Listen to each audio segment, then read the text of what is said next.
The Wellness Hour. An in-depth discussion with today's top physicians and medical leaders. And now, your host, Randy Alvarez. You're watching The Wellness Hour, leader in medical news and information. I'm Randy Alvarez. Today's topic, minimally invasive facelifting and low downtime facelifting. With us, we have an expert on the topic, literally world-renowned on the topic, Dr. Corey Maas. Dr. Maas, welcome to the program. Thank you for having me again, Randy. Now, I say world-renowned, but really, literally, you've lectured to other doctors on facial procedures, I guess, on every continent, is that right? Every continent except Antarctica. There aren't many patients down there. And I've been told you're one of the pioneers. I mean, you're one of the creators or pioneers of this whole low downtime, minimally invasive facial rejuvenation. I started a course that was really recognized internationally about 7-8 years ago now, minimally invasive aesthetic rejuvenation. We held it in San Francisco for a number of years, very popular programs. And what spun off of that is that every single major national society now has their own version of the meeting that I put together in San Francisco. Okay, so, and you have a picture of this minimally invasive, because we're here really to talk about lifts, and that's why I invited you on the show. Absolutely, but I wanted to start, Randy, with just an example for you of a patient who comes in. This is a nurse. She's a very attractive lady, but if you really look at her, there's some things that make her look tired. What's going on there? Make her look old. Well, the main thing that we see in this particular patient, she's in her 40s. She's not an old person, but she's got a lot of brown and red spots, a lot of unevenness to her skin tones. One of the early things we see in facial aging, we see fine wrinkles, changes in skin tone, brown and red spots. I mean, we start to see some of these wrinkles. Is that rare, or are they just covered up with makeup? I would say that it's not rare at all. It's just one of those. A lot of makeup. It's very common, and it's one of these things that women, probably starting in their 30s, begin covering this up. And for her, and this is why I brought this example, we did photo rejuvenation, photo light rejuvenation on her. We have the intense pulse light. Is that intense pulse light is the broader scientific term, and photo rejuvenation is how we describe it with our techniques, and we have the best technology out there. Okay, I've looked at all of it. One treatment with this lady. And if you look at her before and after picture, she's had nothing else. She had no surgery. She had no injectable fillers. She goes from looking kind of tired to looking very attractive. How many treatments? One treatment.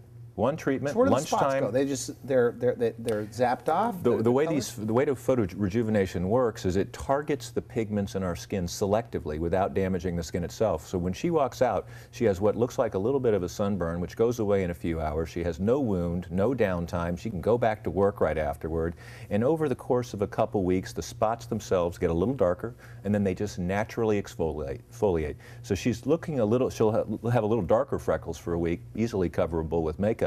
And 2 weeks later, she looks like this. And if you compare these two pictures, I mean, it's like a different person. I just took 10 years off this lady's life with a 30-minute office visit. And the most important thing is for our patients is that we can target these therapies and get them in and out quickly and have no imposition on their lives. And really, this is what I said to you is accurate, Randy.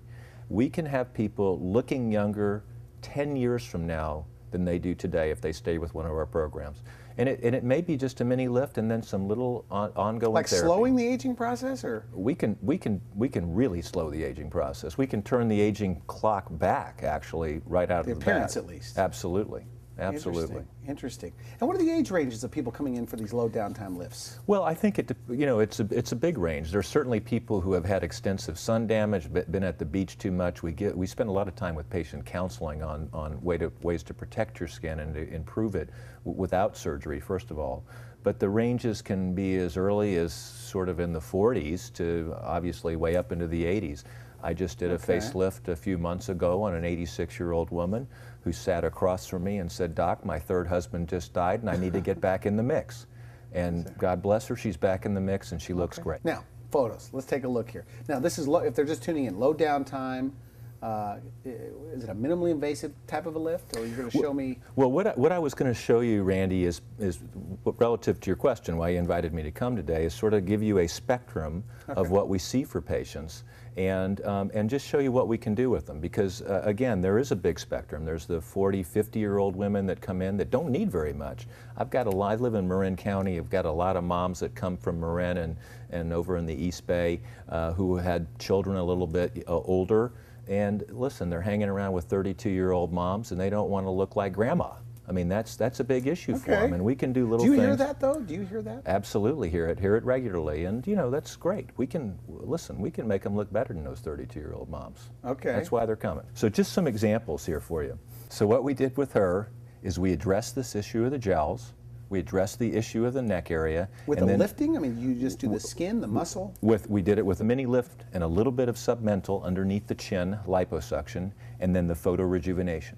So in a week, this lady, even at the most with a week with makeup, this lady looks like this. So what we see in this is a nice strong jawline, a nice angle to the neck, and nice even skin tone and texture. Again, a minimally invasive procedure, a little makeup in a week, and this patient is back into her normal social activity, and she's looking as good as any of the 32-year-old You know, moms. I always tell you that I pride myself. I could spot a good facelift or even a bad facelift 20 yards away, and you can't tell. I mean, they want a natural look. I've been told that about you. When you want a natural look, you go to Dr. Maas. Yeah, you hear that?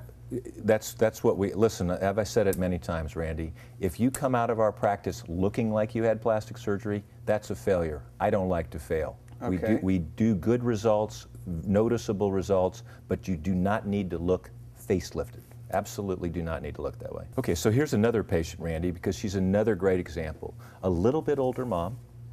She's got she's very attractive, first of all. This lady, very in great shape, and she's got subtle but important findings that are associated with aging. Makes her look more matronly. She feels older than the group around her. Small procedures, minimally invasive.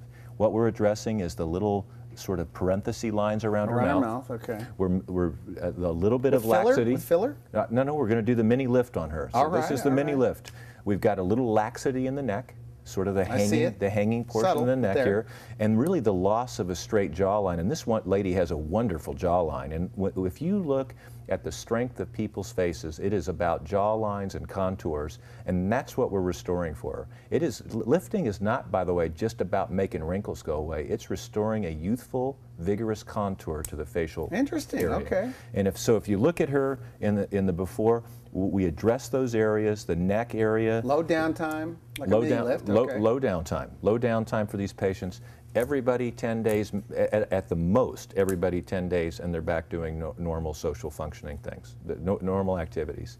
And I can pridefully say that if she can get out with any of those 30, 32-year-old moms and is at least as hot as anyone. She's very pretty, very pretty. She looks natural. She's very pretty. We've restored nice glow to her skin with some photo rejuvenation treatments. Now, interesting concept. You know, talked to a plastic surgeon. He said sometimes you change their face and they start psychologically acting younger because they look younger in the mirror. Do you believe that? Do you hear that from patients? Well, Randy, it's a great question. I've given lots of lectures of the psychology of plastic surgery, and many studies have been done. What's interesting is beyond the self-confidence that people get, the self-esteem improvement they get, which is actually measurable when they do psychosocial testing on people.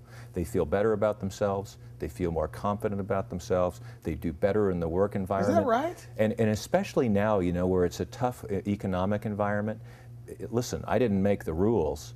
But if you look better, you have a better chance to get a job. If you look better, you'll be more effective in selling your product. If you look better, you look vibrant. You look like you have energy. You look strong, and that's what we're going for. It's not just about making people look real young. It's about making them look better, stronger, and more vibrant. Age? I mean, is that what they want? I mean, what do they say? Do they want to look prettier? Do they want to look rested? Do they want to look different? I think people want to. I think people want to. You know, at least in Northern California, people want to. First of all, they want to look good, but they want to look natural. They're not coming in and saying, "I want to look like I'm 25 again." They're saying, what I feel like inside is not what I see in the mirror. Can you match that up for me, Doc? And I can. Is that right? And I can. Now, when I hear plastic surgeons, compare themselves to artists. You consider yourself an artist? There's absolutely no question that this is a very nice, this is what I like about it. Okay. We have a nice blend of science and art and aesthetics. I love my job. Now, because you've done so many, you know. Well, I've done lots of it, but I mean, but do you see the end result? When you're in the consult, do you say, oh boy, this is going to be good? And do you tell the patients that? I get excited when I see patients. I look at them and I just can't wait because I know what it's going to do for them. And the rewards are all there. It's not just about how they look to me. When they come back and they're happy and they're telling me about how successful they're being and how their friends are responding to them and they're dating again and younger men are hitting on them. Is that right? They tell you that? Absolutely. It's a great feeling. I mean, it gets you fired up. All right, we're going to take a quick break. We'll come back, more photos. And these are dramatic photos. You're watching The Wellness Hour, leader in medical news and information. I'm Randy Alvarez. We're here with facial plastic surgeon Dr. Corey Maas, and we're talking about low downtime, minimally invasive facelifts. We'll be right back. You're watching The Wellness Hour, the leader in medical news and information. I'm Randy Alvarez. Today's topic, what you need to know about these low downtime, minimally invasive facelifts. With us, we have Dr. Corey Maas. Okay, now, you know, for people just tuning in, you lecture and teach other doctors internationally. Absolutely. How to do a natural look. So at what point should somebody, you know, cross over, because you have a big medical spa, cross over from minimally invasive to a small lift like this? Well, you know, that's a really good question. I think the important I'm on a roll today with these good questions. It is, but I think most importantly, Randy, is that when should people start getting some professional help? You know, when should they come to get a little bit of advice? And I would say that it's not ever too soon. I mean, people go to the counters at Nordstrom and you know, Neiman Marcus and get advice from makeup artists, and we can start younger with people doing to slow the aging process. Small like things. 30s. We'll get people on a program that looks at where their skin is now, what their diet and habits are, exercise, and we try to take a big picture look at them. But we can do little things, starting with skincare, starting with those injectable fillers, some photo rejuvenation, all low downtime types of procedures. And when they're ready to take the next step, there are certainly limits to where... A small lift. There are certainly limits to what fillers can do. Now, some people are out there promoting liquid facelifts and all kinds of, you know, you don't need any of this. And it's true that we lose facial volume, but at some point, the skin loses its, you know, tone. It starts to sag. There are some redraping issues that we need to do, and we can do that in small ways. Typically, people in their 40s, 50s, late 40s, 50s, and going into 60s, some people are doing such a great job now that we can wait till they're 60 before we have to do any surgical interventions. In the end, it's very individual. It's based on their ethnicity, their sun exposure. So these patients you're showing me, these are all in their 40s, late 40s, early 50s? Well, yeah, what I wanted to show you was the perspective on the range of patients we take care of. And really, everybody wants to look better. This is human nature. I mean, it's so 10 years is the goal, or I'm just using 10 years? But yeah, what you said earlier, which was an interesting comment. You can do these mini lifts and people look 10 years younger. And I don't think it's so much a focus on how many years we're dialing the clock back. They want to look better. They want to look good. And as an example for that, I brought a good example of a patient that I would show you. She is a very nice-looking Asian woman, but if you really look at her before picture, she kind of looks plain. You know, there's nothing very distinctive about it. And what does she say? Because she doesn't have any distinct features that I could see. She was complaining about looking a little tired, a little droopy, a little sad. She's in her early 50s, late 40s, early 50s. And frankly, there's a few things that we can see there. The jawline is a little indistinct. The brow itself is sort of dropping down and giving her a little bit of a tired look, and the deeper folds there. She's just sort of losing some of that youthful vigor. If I were to describe this otherwise attractive lady, I would say that she looks kind of plain. So what we've done is, you know, you might say she looks younger, but more important in this picture, in the after picture, she looks pretty. She is very... you improved her appearance. She's a nice-looking woman. She's a head-turning type of woman. So your neck, so you took care of the neck. We worked on the neck, the jawline, and we got her brow elevated a little bit, and just got her a more open look. I mean, she's a very nice-looking lady. What does she say? I mean, do people treat her differently? She had different reactions? She sort of smiled to me, and she said her husband's paying a little more attention to her now, and gave me a wink. He better, right? So I mean, I just think... where are the incisions hidden here? Because I'm looking. for incisions. Well, the beauty about this, again, is we can do these minimal lifts and these small procedures with very small incisions that are tucked behind the contours of our ear, tucked into the hairline, back behind the ear, in areas where, you know, only your hairdresser knows for sure, only someone really studying you that pulled your hair away and went back there with a magnifying glass would see where we've made the incisions. You know, as I'm sitting here, I'm thinking, would some people be afraid to go to you because they say, well, he's thinking surgery? No, that's exactly why, you know, as we talked about before, my focus is over the years always been on trying to minimize what we're doing in surgery. And many patients don't need surgery. So if we can give them the spectrum of options that are available to them that start with, again, the smaller things, and then I can certainly, what I like to do for people is give them options.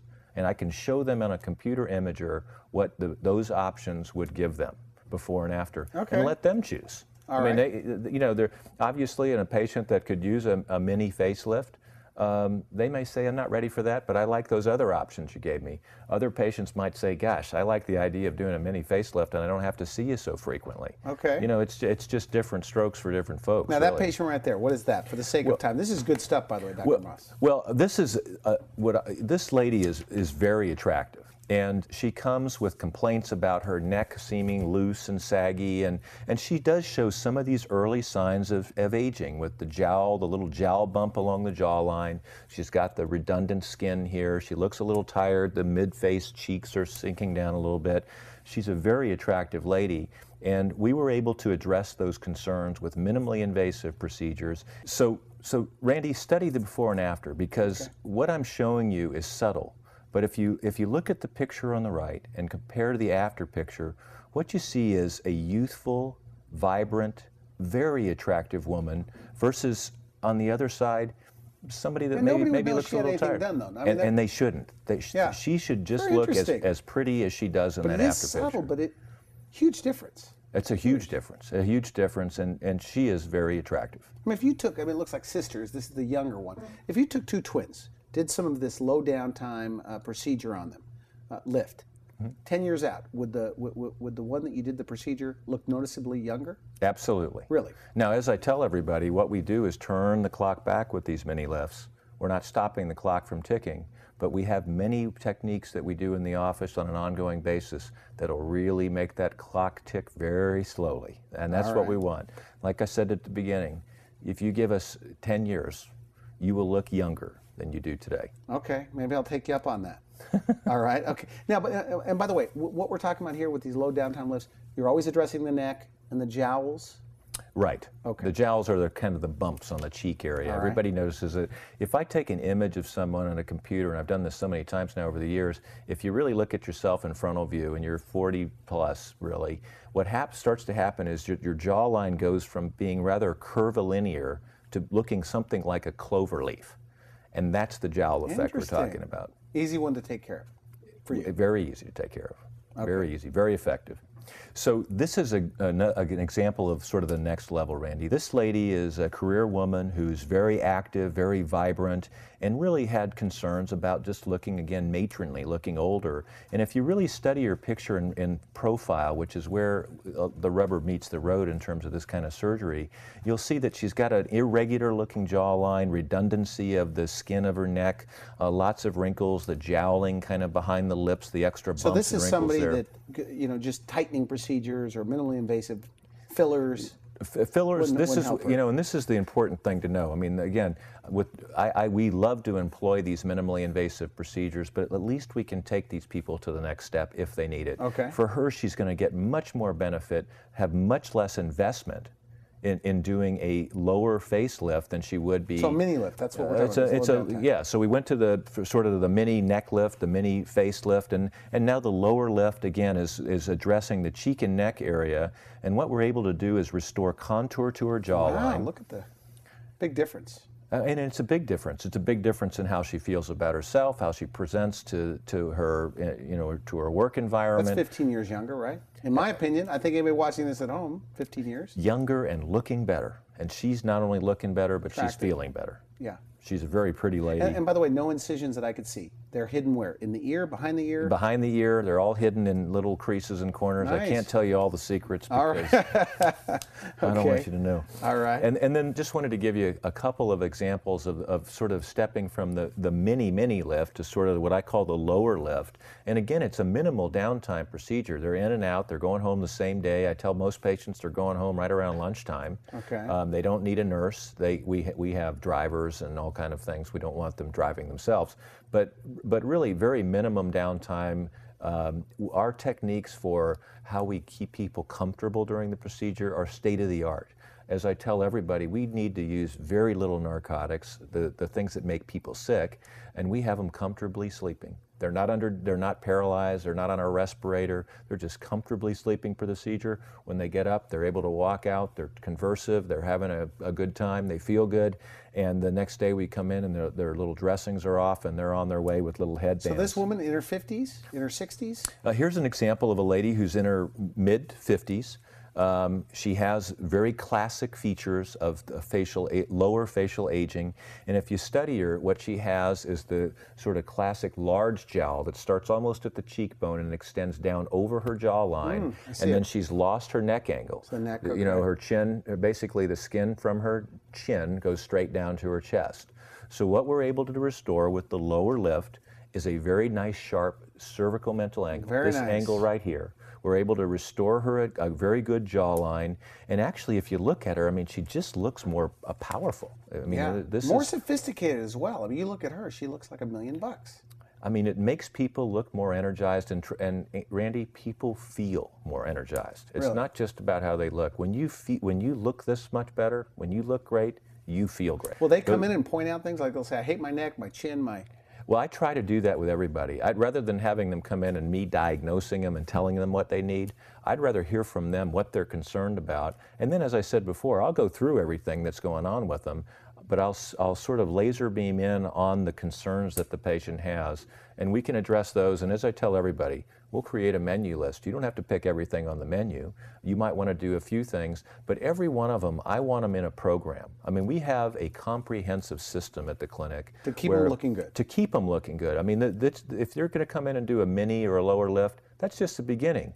I give things away to my lift patients. I mean, we get them in a program where they're getting skin care, where they're getting photo rejuvenation, they're getting a little Botox, they're getting a little of this and that, and I keep going back to this. We will keep them looking great. Because slow the aging process. Absolutely. They should look like they feel. Okay, They should good. look like they feel. Good. Now, and I'm telling you, we are out of time. But these are good photos. Well, just a couple other examples. I mean, there are the patients, as you asked me about earlier, who come in very late. You know, they come in later in life. They still have a lot of redundancy. I gave you the example earlier of the 85-year-old lady who lost her 3 husbands and was anxious to get back in the mix. Okay. And God bless her, she's back in the mix. They can look very good. Again, for a healthy patient, and a lot of people are concerned about, well, listen, I'm 85, doctor. Do you think I can go through this That's surgery? a good question. It doesn't matter what your age is. It matters what your health is. If you're 85 and you're overall healthy, you're a great candidate for this procedure. Is You that can look a right? lot better. You're a great candidate for small procedures. Great before and after. Time for a few more. We have a man there. Well, I wanted to make sure I included this because the largest population, the largest single group of people in terms of growing into facial procedures are men. Okay. Men, certainly by numbers, are not the most people seeking improvements in their appearance, surgically or with non-surgical techniques. But by growth, they are the largest population of them. Many men come and are asking about the idea that they're looking tired, especially in the Bay Area where there's a very youthful workforce, in the tech industry and biotech. The older guys feel like they're getting shut out by the more energetic young guys. And I can tell you, they don't have any less energy, but they don't want to look like they're going to get outmatched with energy with some of the younger guys. So they're doing little things, Botox, or doing eyelid surgery. And in this case, this guy felt like he looked like a grandfather, and he didn't want to look like a grandfather because, inside he doesn't feel like a grandfather. And so with the lower lift in him, Very we're nice. restoring his jawline, we're getting a more youthful appearance, and I can tell you that more and more men are starting to take care of themselves, and more women are happy about that. So you just reposition this face. Just Like picked it up a little bit? Yeah, That's what it looks like. We use, again, a lot of the lifting done well is not about, putting your knee behind the head and seeing how tight you can stretch the skin. It's about restoring the natural youthful contours to the face. And what that does for men and women is restore strength to their facial structure. Strength, vitality, youth, and in women in particular, beauty. I mean, we can really restore that beauty with these techniques. Is there, and we're out of time, but is there an age range or a type of patient that you'd like to see more of that you don't see enough of? Well, maybe it's just the men. You'd like to see more men. I'm glad that men are doing it. I'm a big believer in people looking good. Is it a tougher facelift because you may look feminine or Absolutely. done? Absolutely not. Men do not have to look done. They can look just as natural as women. This is where you're asking about the art. There's an art to this. There's an art. We all see the funny-looking Hollywood movie stars that, men in particular, that get overstretched. That is not what has to happen. Absolutely none of our patients look like that. They look natural. They've got the right contour back, men and women. So when you don't want anyone else to know what you did, you go see Dr. Maas. Absolutely. Is that your message there? Absolutely. All right. I want to thank you for coming to the show. Always a pleasure. Thank you, Great Randy. stuff. All these photos are on your website? They're on our website, and certainly our website has lots of other information about the services and procedures we offer in the comprehensive, program that we have there. Okay, good. You've been watching The Wellness Hour, leader in medical news and information. I'm Randy Alvarez. If you would like to see this interview again online, visit our website at wellnesshour.com. For now, I wish you good health. Thanks for watching The Wellness Hour, the leader in medical news with your host, Randy Alvarez, the authority on health issues.